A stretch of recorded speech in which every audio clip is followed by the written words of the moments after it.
नमस्कार दोस्तों। क्या आप पेट के ऊपर के हिस्से में या दाईं तरफ दर्द महसूस करते हैं? तो ये पीत की पथरी का दर्द या गॉल ब्लैडर स्टोन भी हो सकता है।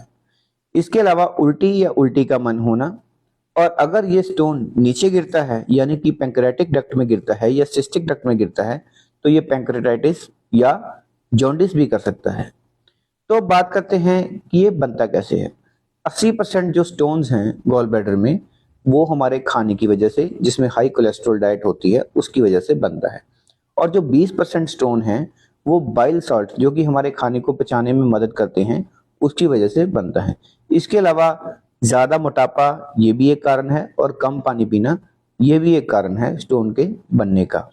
अब हम बात करते हैं कि हम इससे बच कैसे सकते हैं। दोस्तों, इससे बचने के लिए आपको अपनी डाइट में कोलेस्ट्रॉल की मात्रा को कम करना पड़ेगा। यदि ये बढ़ जाए तो उससे ये कोलेस्ट्रॉल डिपॉजिट्स हमारे गॉल ब्लैडर में छोटे छोटे स्टोन्स बना देते हैं।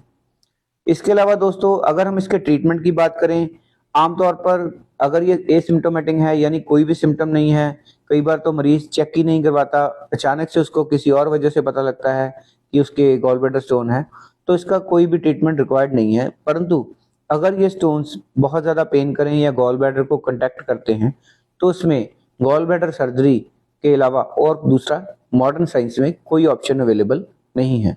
कुछ लोग दावा करते हैं कि ये दवाई से निकल जाता है, परंतु मैं आपको ये चेतावनी देना चाहता हूँ, कोई भी ऐसी दवाई ना खाइए, क्योंकि गॉल ब्लैडर स्टोन को निकालने के लिए आज कोई भी दवाई नहीं बनी।